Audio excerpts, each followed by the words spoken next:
business.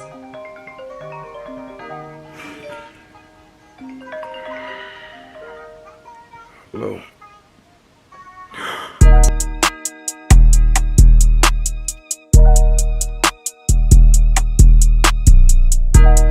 Daddy, here's the key. Thank you, baby. You're welcome.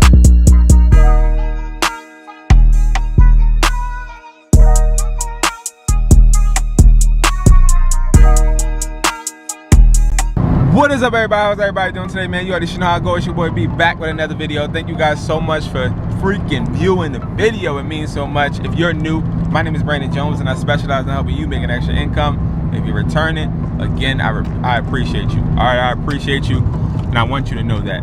All right, guys, so number one, I'm in the car with Tamia. We're driving back from a couple warehouses and we are about to head back home to work, get some things done. But I wanted to actually talk to you guys for a second on a DM that I got, well, a couple of DMs I've been getting, and two, a couple questions people have been asking via customer service on the website, okay?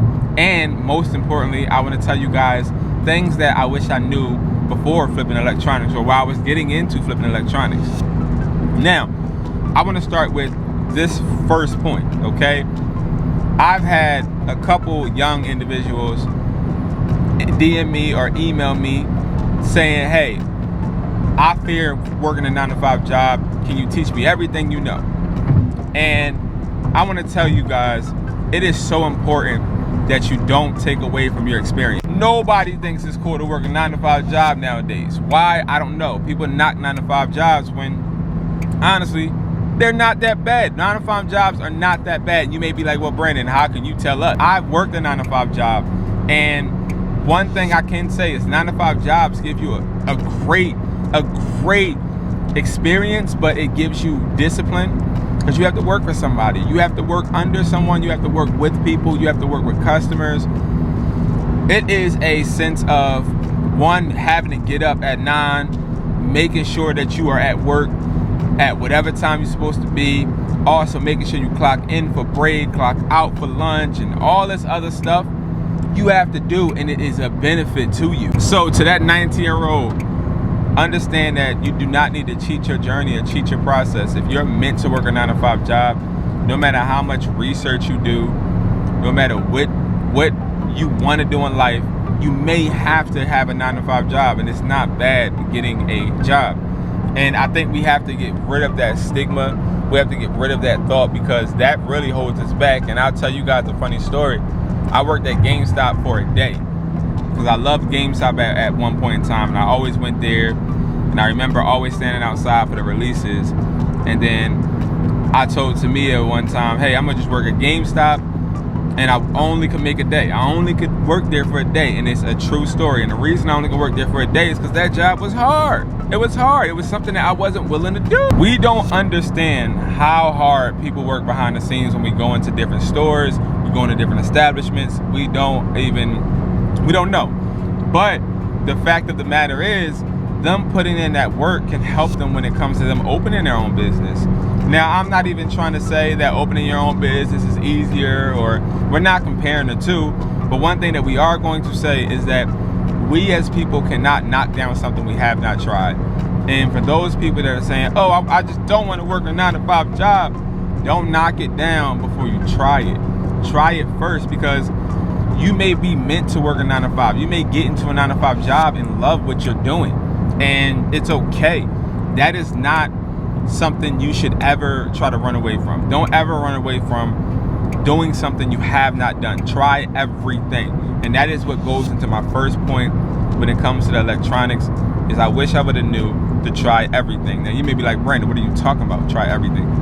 What I mean by that is try everything. I was so geared towards, okay, I learned this technique, so I'm gonna stay with this technique. I learned this warehouse, so I'm gonna stay with this warehouse. And it's like, if you do that and you stay with that one place, you're going to really restrict yourself from learning different skills, going into different opportunities, meeting different people, networking, of course. And like, I want to say, for one instance is in I don't even remember what year, but Tamia told me about MERCARI at one point, and I knocked MERCARI down when she told me about it. And she was telling us, it was everybody at the store, she was telling us that we can list the products on MERCARI. And everybody, at this point, it was just only eBay, I think, and maybe Amazon, but everybody knocked down MERCARI. Everybody was like, nah, I don't want to do it. Then it was like you got paid once they rated you and everything. So it was just a new experience and nobody wanted to do it. So I didn't do it. And it's a couple things that were brought to me and I just didn't want to do it. And now I do them. And it's crazy because that is something that can really be detrimental to you as a business, but also as a person. So one thing I can really say I regret is not trying things that I never knew, that I wasn't used to, you know? And then secondly, I will say with electronics, having money is a really, really, really big thing, but also understanding how to flip it and understanding you're not going to buy a $10 product and make $100 off that product, right? I wish I knew that it's really important what you invest in. You can invest in a product and that product be trash, right? And if you didn't do your product research, you'll lose money. I lost so much money buying dumb things. I think prime example when hoverboards came out. When hoverboards came out, I was buying them left and right.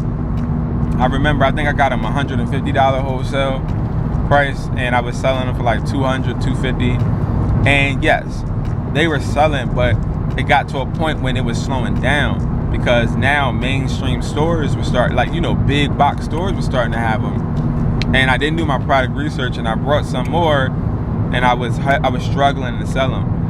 It happens all the time in business, but doing your product research, that's something that can make you money, but also something that can prevent you from losing money. And it's like a safeguard. So that's why whenever we are talking, if I'm talking to you on a one-on-one call, which you can book on IamHustlersMindset.com, I make sure you guys do your product research, because product research is the safest way to make sure that you are safeguarding yourself and making your business make sense. You know what I mean? Making your business make sense. The next thing that I wish I knew is you're gonna lose money. Now I understand what my last point was, basically do product research so you don't lose, right? But now we gotta really talk about the fact that you're going to lose money. You're going to lose money. There's no way that you're not gonna lose money. I done lost money to damaged products that I brought but I didn't open the box, and when I opened the box, the product was damaged. I brought so many drones, and then I ended up trying to test out the drones, and then the drones flying away. You know what I mean? Like, it's so many things, and you lose money, and that's okay. You cannot start no business if you're not expecting to lose. You have to lose money because you're trying things out. And it's okay to try things out. It's okay to fail, because failure is the best teacher, okay? Because when you fail, you feel that pain. Once you feel that pain is which makes you not do that mistake again. And so the last thing, guys, is understanding your value. Understanding that you have value just like these products have value. And I wish I knew that. And the reason I wish I knew that is because when you are walking and talking and being your product is going to sell. Somebody's going to see you. Somebody's going to appreciate the hard work that you do. Somebody's going to want to buy from you. And I went to the beach with my friend a couple weeks ago. He had a portable charger, and I looked at that portable charger, and in my head I thought, dang, he should have got it from me. But I couldn't have been mad at him, because it's like, well, that shows me I'm not promoting enough if the person that's close to me doesn't even think to ask or buy, or even just say, hey, you have wireless chargers, because he has done it before.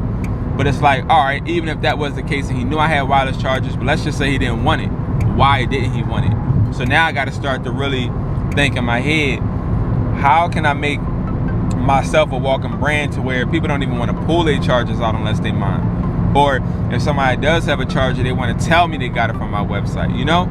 So it's all about making the brand better, and that's something that I know I need to do with my website currently. I'm my biggest critic, you know? I'm my biggest critic, and you have to be your biggest critic as well.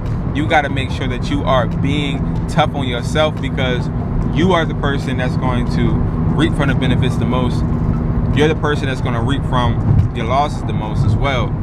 And when it comes to sleepless nights, when it comes to early mornings, you're the one that got to put that in. So that is what I wish I would have knew. And now that I do know it, I am putting it full throttle, full force. I'm not perfect.